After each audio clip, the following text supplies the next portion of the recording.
আশুলিয়া, পাথালিয়া ও মাধবগঞ্জ এলাকায় বিএনপির ভারপ্রাপ্ত চেয়ারম্যান তারেক রহমান কর্তৃক ঘোষিত রাষ্ট্রকাঠামো মেরামতের ৩১ দফা বাস্তবায়নের লক্ষ্যে লিফলেট বিতরণ কর্মসূচি অনুষ্ঠিত হয়েছে। এ সময় লিফলেট বিতরণ কর্মসূচির নেতৃত্ব দেন পাথালিয়া ইউনিয়ন স্বেচ্ছাসেবক দলের সভাপতি শফিকুল ইসলাম শফিক। এছাড়াও আরও উপস্থিত ছিলেন আশুলিয়া থানা স্বেচ্ছাসেবক দলের যুগ্ম আহ্বায়ক সৈয়দ আরিফ, ১ নং ওয়ার্ড বিএনপির সাধারণ সম্পাদক আব্দুর রশিদ, সাংগঠনিক সম্পাদক জাহাঙ্গীর আলম ও যুগ্ম সাধারণ সম্পাদক বাবুল দেওয়ান সহ বিএনপির বিভিন্ন অঙ্গ সংগঠনের নেতাকর্মীরা। মোজাম্মেল হোসেনের প্রতিবেদনে দেখুন বিস্তারিত। আগামী জাতীয় নির্বাচনকে সামনে রেখে সাম্য ও মানবিক বাংলাদেশ বিনির্মাণে বিএনপির ভারপ্রাপ্ত চেয়ারম্যান তারেক রহমান কর্তৃক ঘোষিত রাষ্ট্রকাঠামো মেরামতের ৩১ দফা বাস্তবায়নের লক্ষ্যে গণসংযোগ করা হয়। পাথালিয়া ও মাধবগঞ্জ এলাকায় প্রতিটি ঘরে ঘরে এবং পথচারীদের কাছে জিয়া পরিবারের জন্য দোয়া ও ধানের শীষ মার্কায় ভোট চেয়ে লিফলেট বিতরণ করেন শফিকুল ইসলাম শফিক।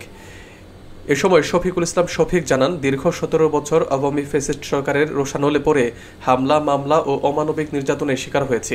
জুলাই বিপ্লবের সময় ২৮শে জুলাই গ্রেপ্তার হই এবং ৬ আগস্ট রাতে ১২টার পর মুক্তি পাই। স্বৈরাচার শেখ হাসিনার বিরুদ্ধে রাজপথে ১৭ বছর আন্দোলন সংগ্রাম করলাম, কিন্তু হাসিনার পতন রাজপথ থেকে আনন্দ উল্লাস উপভোগ করতে পারলাম না। আমার নামে 10টা মামলা রয়েছে এবং আমাকে বারবার রিমান্ডে এনে শারীরিক এবং মানসিকভাবে নির্যাতন করা হয়েছিল। পুলিশ লীগের আঘাতে চিহ্ন এখনও বয়ে বেড়াচ্ছে। তারেক রহমানের ৩১ দফা বাস্তবায়ন করতে পারলে বাংলাদেশে আর কখনো ফ্যাসিস্ট সরকারের জন্ম নিবে না এবং বৈষম্যহীন সোনার বাংলাদেশ গড়ে উঠবে। এছাড়াও তিনি আরও জানান, তারেক রহমানের স্বপ্ন ৩১ দফা বাস্তবায়ন হলে দুর্নীতি প্রতিরোধে দৃশ্যমান কার্যকর ব্যবস্থা গ্রহণ করা হবে, সর্বস্তরের আইনের শাসন ও মানবাধিকার প্রতিষ্ঠিত হবে, সর্বোচ্চ ধর্মীয় স্বাধীনতা ও নারীর মর্যাদা সুরক্ষা ও ক্ষমতায়নে যথাযথ পদক্ষেপ গ্রহণ করা হবে।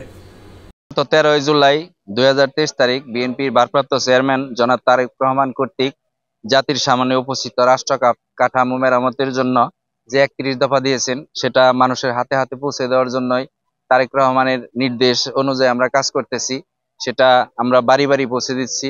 বাংলাদেশের অধিকাংশ ভোটার, নারী ভোটার এবং পুরুষ ভোটার দুইজনের মাঝেই আমরা ঘরে ঘরে গিয়ে পৌঁছে দিচ্ছি, যাতে এই ৩১ দফাটার সুফল মানুষকে বোঝাতে পারি এবং সামনে আগামী ফেব্রুয়ারিতে সম্ভাব্য নির্বাচন এবং নির্বাচনের জন্য ধানের শীষের পক্ষে আমরা তারেক রহমানের পক্ষ থেকে এবং বাবু ভাইয়ের পক্ষে, সালাউদ্দিন বাবু ভাইয়ের পক্ষ থেকে আমরা ধানের শীষের জন্য নির্বাচনের জন্য ভোট চাচ্ছি।